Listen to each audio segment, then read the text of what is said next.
সম্মানিত উপস্থিতি, ওই আল্লাহর শুকরিয়া জ্ঞাপন করছি যে আল্লাহ শত ব্যস্ততার মধ্যে, করোনার মধ্যে, অমিক্রনের মধ্যে, মহামারীর মধ্যে, জলোচ্ছ্বাসের মধ্যে, টর্নেডোর মধ্যে, ঘূর্ণিঝড়ের মধ্যে রেখে এরপরে সকল কিছু প্রতিবন্ধকতা দূর করে যে সময়ে মানুষ, আজকেও আমার বোনের শ্বশুর আমার দুলা ভাই আমাকে স্টেজে ওঠার 15 মিনিট আগে ফোন দিয়েছে, 15 মিনিট হয় নাই, 12 মিনিট আগে ফোন দিয়েছে।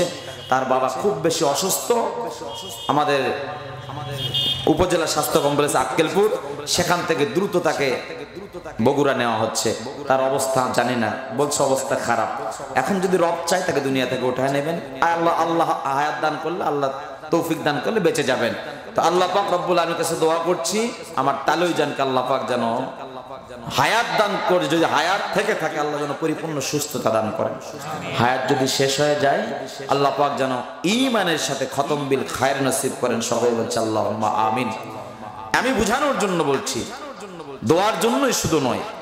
আমার দুলা ভাই মাহফিলে আসতো, কিন্তু তার বাবা অসুস্থতার কারণে তার বাবাকে নিয়ে এখন বগুড়ায় রওনা দিয়েছে। শুধু আমার দুলা ভাই কি এরকম নাকি, এখানে আমার অনেক আত্মীয় স্বজন আছে যারা হাসপাতালে এখন আছে না? হাসপাতালে গেলে বোঝা যায় মানুষ কতটা বিপদগ্রস্ত, জোরে বলুন ঠিক কিনা? কবরস্থানে গেলে বোঝা যায় মানুষ কতটা অসহায়। এই দুই জায়গা থেকে শিক্ষা গ্রহণ আমাদের করার দরকার। হাসপাতালে কারো হাত ভেঙে আছে, কারো পা ভেঙে আছে, কোনো শিশুর মাথার চাপটা হয়েছে, কোন শিশু নেবুলাইজার দিতে হচ্ছে, অক্সিজেন দিতে হচ্ছে, মাত্র 8 দিনের শিশু, 2 দিনের শিশু, 3 দিনের শিশু, 5 দিনের শিশু। মা অসহায়, শিশু অসহায়, মা অসুস্থ, শিশু অসুস্থ, বাবা শুধু ঔষধের জন্য, স্বামী ঔষধের জন্য, নিজের স্বজনরা ঔষধের জন্য, ডাক্তারের জন্য ছোটাছুটি করছে। এমনও রোগী আছে যাদের টেস্ট করার মতো টাকাগুলো নেই, অথচ ডাক্তার অনেকগুলো টেস্ট দিয়ে রেখেছে। এমনও অসহায় মানুষ আছে ওষুধ কেনার মতো টাকা নেই, এই মুহূর্তে সমাজসেবা থেকে টাকা নেবে, এলাকাবাসী সহযোগিতা করবে, এই অবস্থাও নেই। এমন অবস্থায় দিন যাচ্ছে। এরকম মানুষ আছে না? নাই? কবরে যান, লক্ষ লক্ষ কোটি টাকার মালিক যদি থাকে, তারপর কবরে চলে গিয়েছে, তার কবরের খবর কি আমরা বলতে পারি? আল্লাহর বান্দারা, কবরের খবর বলার মতো খবর দুনিয়াতে আমাদের কাউকে আল্লাহ পাক জানায় দেয় নাই। তবে এর মাঝে ছোট্ট একটু কথা বলি, যাদেরকে রব্বুল আলামিন আহলুল কাশফ বানান, যাদেরকে রব্বুল আলামিন কাশফুল কুবুর বানান, দুনিয়াতে এমন কিছু মানুষকে আল্লাহ পাক রব্বুল আলামিন, নবীদেরকে আল্লাহ পাক রব্বুল আলামিন এমন কিছু পয়গম্বরকে কবরের খবর জানার তৌফিক দান করেছিলেন। ঈসা পয়গম্বর আলাইহিস সালাতু ওয়াস সালাম কবরবাসীর কবরে আযাব হইতেছে কিনা তিনি দেখতে পারতেন, বুঝতে পারতেন। এমনকি তিনি ডাক দিলে কবর থেকে আওয়াজও শুনতে পারতেন, কবরবাসীর সাথে তিনি কথাও বলতে পারতেন। বলে সুবহানাল্লাহ। আল্লাহ পাক রব্বুল আলামিন সাইয়্যিদুল মুরসালিন খাতামুন নবিয়্যিন মুহাম্মদ রাসূলুল্লাহ সাল্লাল্লাহু আলাইহি ওয়াসাল্লামকে মাঝে মাঝে এমন পাওয়ার দিয়েছিলেন, তিনি যখন কবর পাশ দিয়ে যাইতেন তিনি মাঝে মাঝে বলতেন, এই কবরে আযাব হইতেছে, ইস্তেগফার করো তোমার ভাইয়ের জন্য, ইস্তেগফার করো কবরবাসীর জন্য, দোয়া করতে থাকো তার জন্য। কবর থেকে তার কোনো আমলের সুযোগ নাই।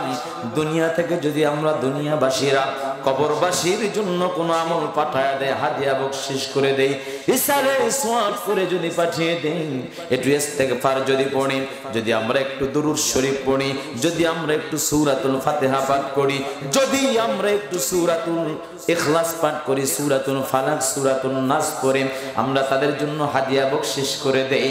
রাসূল বলেন, তোমার দুনিয়াতে ইসালে সওয়াব করার কারণে, দুনিয়াতে তুমি নেক আমল করার কারণে, দুনিয়াতে তুমি ভালো আমল করার কারণে রব্বে কারীম আল্লাহ তোমার মা বাবা, তোমার স্বজন দ্বারা দুনিয়া থেকে বিদায় হয়ে গিয়েছেন।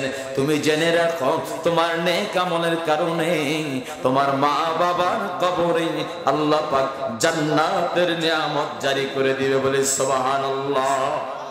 তোমার মা বাবার কবরে যদি আযাব হয়, তুমি যদি দুনিয়াতে কোনো নেক আমল করো, তোমার মা বাবার জন্য যদি ইহসানে সওয়াব করে থাকো, তোমার মা বাবার জন্য যদি নেক আমল করে থাকো, তোমার মা বাবার রূহের মাগফিরাতের জন্য সাদাকা যদি করে থাকো, রাসূল বলেন তোমার ইবাদতের কারণে, দোয়ার কারণে, নেক আমলের কারণে আল্লাহ পাক রব্বুল আলামিন তোমার মা বাবার কবর আযাব মাফ করে দেন। বলি সুবহানাল্লাহ। তো আমরা যারা আছি কবরবাসীদের খবর আমরা বলতে পারবো? কবরের খবর আমাদের বলার শক্তি কারো আছে? অথচ কবরে আজকে থেকে 200 বছর আগে যারা চলে গিয়েছে তাদের নামও আমরা অনেকে জানি না। জোরে বলুন ঠিক কিনা? 200 বছর পরে আমরা যখন চলে যাব আমাদের নামও অনেকে বলতে পারবে না। জোরে বলুন ঠিক কিনা? কবি এর জন্য বলেন, প্রথম যেদিন তুমি এসেছিলে ভবে, কেঁদেছিলে তুমি, হেসেছিল সবে, আবার এমন জীবন তুমি করিবে গঠন, মরিলে হাসিবে তুমি, কাঁদিবে ভুবন। চিৎকার দিয়ে বলা যাবে কি সুবহানাল্লাহ? আপনার আমার জন্মের কারণে আপনার নানা নানি, আমার নানা নানি, আপনার দাদা বাবা সহ স্বজনরা কত সুন্দর তারা হাসি করেছিল আপনার খুশির জন্য, রব্বে কারীম আল্লাহর খুশির জন্য। আপনি দুনিয়াতে আসার কারণে তারা মসজিদে মসজিদে দোয়া করে চেয়েছিল ইমাম সাহেবের কাছে। এমনকি আপনার আমার আসার কারণে মহব্বত করে ইমাম সাহেবকে হাদিয়া দিয়েছিল, কিছু কিছু মসজিদে তবারকও দিয়েছিল। হুজুর আমার সন্তান হয়েছে, আমার ছেলে হয়েছে, আমার মেয়ে হয়েছে। খুশিতে তিনি ইমাম সাহেবকে হাদিয়া দিয়েছেন, এলাকাবাসীকে মিষ্টি খাইয়েছেন। এমনকি আল্লাহর দরবারে এমনও বাবা আছে আল্লাহ পাকের কুদরতি কদমে সেজদা দিয়ে 2 রাকাত শুকরিয়া তার নামাজ আদায় করেছে। ইমাম সাহেবকে ডেকেছেন, মুয়াজ্জিন সাহেবকে ডেকেছেন, এলাকার মুরব্বী যুবককে ডেকেছে, বাজান রে আমি তো ভালোভাবে আজান দিতে পারি না, আমি তো একামত ঠিক মতো দিতে পারি না, আমার কলিজার টুকরা সন্তান দুনিয়ায় এসেছে, ডান কানে আজান দাও, বাম কানে একামত দাও। আর হুজুরকে বলেছে, হুজুর আমার সন্তানের জন্য একটু দোয়া করেন, একটু তাহনিক করে দেন, একটু মিষ্টি অথবা মধু, একটু খেজুর চিবায়া আমার সন্তানকে তাহনিক করায়া দেন। হুজুর আমি দুনিয়াতে অনেক বেশি কিছু চাই না, হুজুর আপনাকে যেমন সম্মান করি, আমার মরণের পরে আমার সন্তান যেন আপনার মতো একটু আলেম হতে পারে, আমার মরণের পরে যেন আমার কবরের পাশে গিয়ে একটু তেলাওয়াত করতে পারে, আমার মরণের পাশে আমার লাশটা যখন খাটিয়ায় রয়ে যাবেন ওই খাটিয়ায় রাখার পরে যেন আমার লাশের পাশে বসে বসে আমার সন্তান যেন একটু তেলাওয়াত করতে পারে। এমনকি আমার মরণের পরে যেন আমার কলিজার টুকরা সন্তানটা কবরের পাশে হোক, মসজিদে হোক, বাড়িতে হোক, সেজদা থেকে ওঠার পরে মাঝে মাঝে হাত দুখানা উঠায়া একটু দোয়া করতে পারে, রব্বির হামহুমা কামা রব্বায়ানি সগীরা। হুজুর এই দোয়া করেন, দুনিয়ার কোন সম্পদ আমার চাই না, আল্লাহ আমাকে অনেক দিয়েছে, আমি আল্লাহর কাছে দুনিয়ার কোন সম্পদ চাই না, আমার আল্লাহ যেন আপনার মতো একটু হক্কানি আলেম, একটু হাফেজে কোরআন বানায়। বলেন তো দেখি অনেক বাবার ইচ্ছা এরকম আছে না? না কারা কারা পারবো আমাদের সন্তান, আমাদের নাতিপুতি, আমাদের ছোট ভাই বোন তারা যেন চেষ্টা করব তাদেরকে একটু কোরআনের জ্ঞান যেন আল্লাহ দান করেন, এই চেষ্টা করব। মাদ্রাসায় পড়ায় হোক, স্কুলে পড়ায় হোক, কলেজে ইউনিভার্সিটিতে পড়ায় হোক, সেখানে যাওয়ার আগে ভালোভাবে সহি শুদ্ধভাবে কোরআন তেলাওয়াত করতে পারে যোগ্য সন্তান, যোগ্য নাতি, যোগ্য ভাই বোন তৈরি করার জন্য কাদের কাদের নিয়ত আছে হাতটা জাগা। আল্লাহ আমাদের কবুল করে নাও, সকলে বলছে আমিন। আল্লাহর বান্দারা দুনিয়াটা ক্ষণস্থায়ী জীবন, আল্লাহ বলেন বান্দা শোনো, ওয়ামাল হায়াতুদ দুনিয়া ইল্লা লাইবুন ওয়া লাহব। আল্লাহ পাক বলেন বান্দারে শোনো, দুনিয়ার মধ্যে যা কিছু তুমি দেখতেছ সব কিছু ধূলিসাৎ হয়ে যাবে, কিছুই থাকবে না। কুল্লু মান আলাইহা ফান, সব কিছু ধ্বংস হয়ে যাবে, সব মানুষ ধ্বংস হয়ে যাবে। শুধু কি মানুষ তা নয়, যত প্রাণী আছে, যত গাছপালা দেখতেছ, যত সৃষ্টি তুমি দেখো, আল্লাহ ডাক দেয়া বলেন বান্দা শোনো, সব মানুষই শুধু নয়, যত সৃষ্টি আছে সব সৃষ্টিগুলো ফানা হয়ে যাবে, কিছুই থাকবে না। ওমা ইয়াবকি ইল্লাল্লাহ, আল্লাহ পাক রব্বুল আলামিনের ঘোষণা, আমার বান্দা শোনো, দুনিয়াতে আমি ফরমান জারি করে দিলাম, আমি এলান করে দিলাম, দুনিয়াতে তুমি ততক্ষণ থাকতে পারবা, আমি রব যতক্ষণ তোমাকে সুযোগ দান করব, যতক্ষণ তোমাকে আমি হায়াত দান করেছি। রব্বে কারীম ডাক দেয়া বলেন কুল্লু নাফসিন যায়িকাতুল মাউত সুম্মা ইলাইনা তুরজাউন।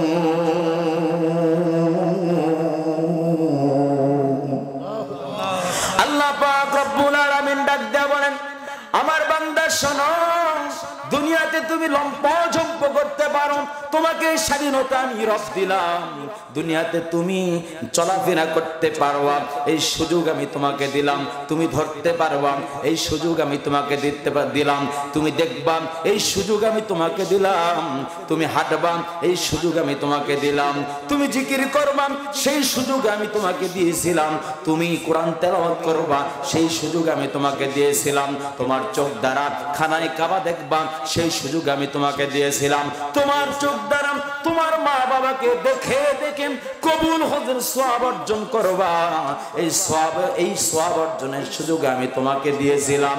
আমি তোমাকে দুনিয়াতে মসজিদ, তোমার জন্য দুনিয়ার জমিনটাকে মসজিদ বানিয়ে দিয়েছি, তোমার কপালটা, তোমার নাকটা তুমি রব্বে কারীম আল্লাহ তাআলার কুদরতি কদমে তোমার কপালটা ঠেকায়া দেবা, তোমার নাকটা ঠেকায়া দেবা, এই জন্য আমি রব তোমাকে দুনিয়াতে সুযোগ দান করেছিলাম। আল্লাযী খলাকাল মাউতা ওয়াল হায়াতা লিয়াবলুয়াকুম আইয়ুকুম আহসানু আমালা, দুনিয়াতে আমি তোমাকে এমনি এমনি পাঠাই নাই রে বান্দা, শোনো, ইয়া মাশারাল জিন্নি ওয়াল ইনসি ইন ইসতাতাতুম আন তানফুযু মিন আকদারিস সামাওয়াতি ওয়াল আরদি ফানফুযু লা তানফুযুনা ইল্লা বিসুলতান।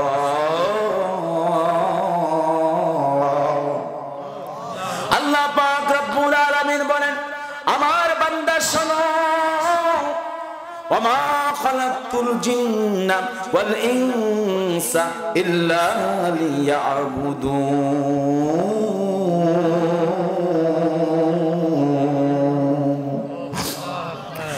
আল্লাহ পাক রব্বুল আলামিন বলেন বান্দা শোনো, তোমাকে আমি স্বাধীনতা দিয়েছি, তোমাকে আমি হায়াত দান করেছি, তোমাকে আমি রিজিক দিতেছি, তোমাকে আমি চক্ষু দান করেছি, তোমাকে হাত দান করেছি, তোমাকে পা দান করেছি, তোমাকে আমি জবান দান করেছি, তোমাকে আমি শক্তি দিয়েছি, তোমাকে আমি দুনিয়াতে চলাফেরার তৌফিক দান করেছি।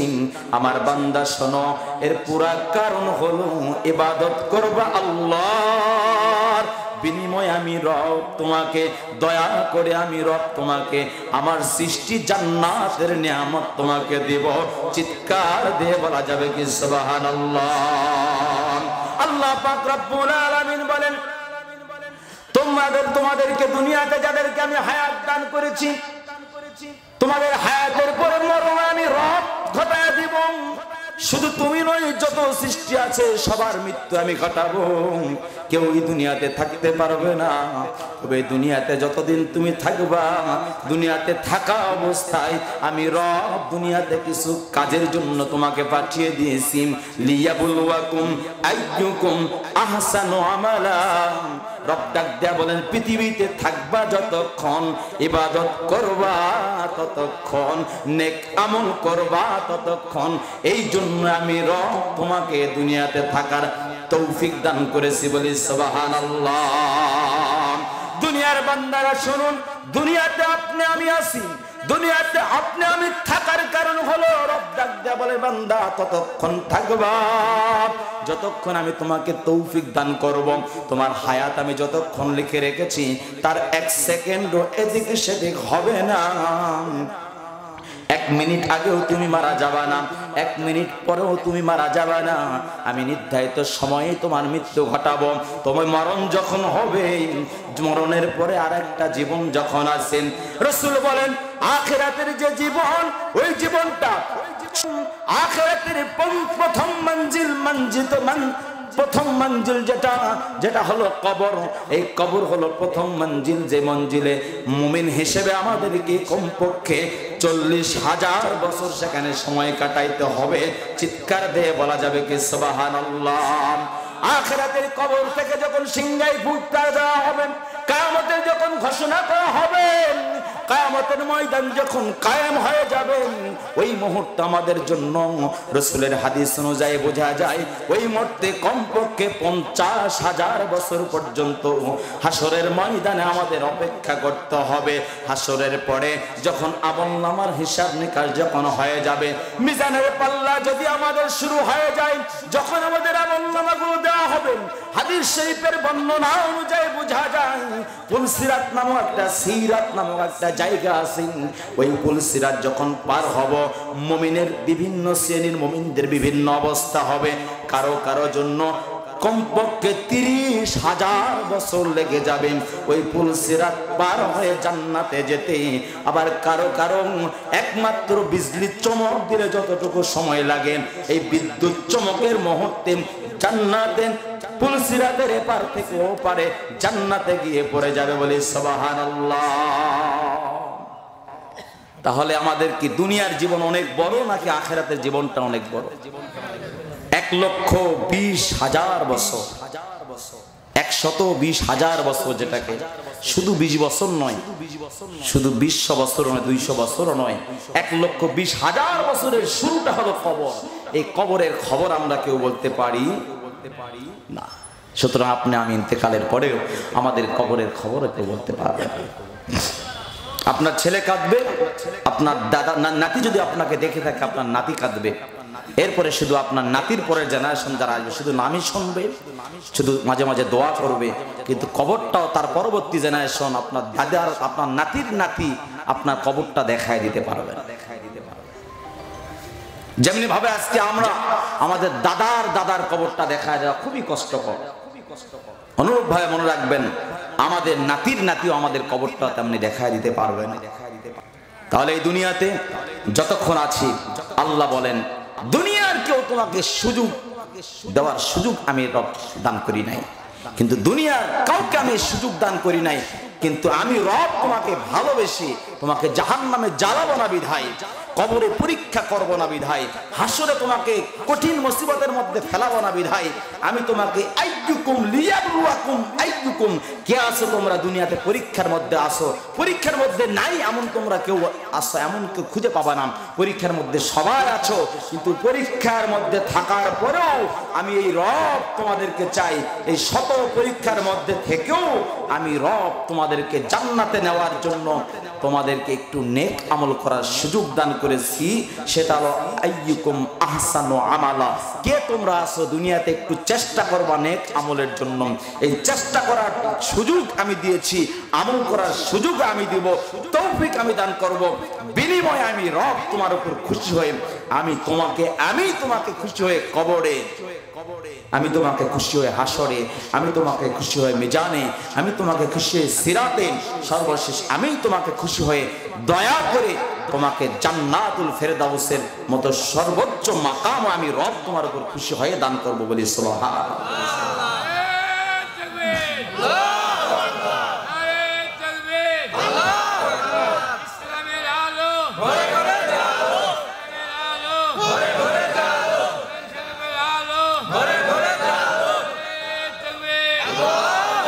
আলহামদুলিল্লাহ, মুরব্বীর জোশ উঠে গিয়েছে, অনেক মুরব্বী, আমাদের ইয়াং জেনারেশনের স্লোগান বাকি আছে, ইনশাআল্লাহ হবে। জওয়ানপাড়ারা সব এক জায়গায় বসছে, স্লোগান দেওয়ার জন্য বসছে। আলহামদুলিল্লাহ, ওরা স্লোগান দিবে, আদর্শ পাড়াও স্লোগান দিবে, এরপরে তেঘর বিশারা তারাও স্লোগান দেবে, বাকি বাইতুল মুআজ্জাম সহ কাজীপাড়া আশপাশ যারা আছে এনারা সামনে থেকে স্লোগান দেবে। পারবেন না ইনশাআল্লাহ? আল্লাহ পাক যেন দিনের জন্য আমাদের প্রত্যেকটি কথা আল্লাহ পাক কবুল করেন। সকলে বলছে আল্লাহুম্মা আমিন।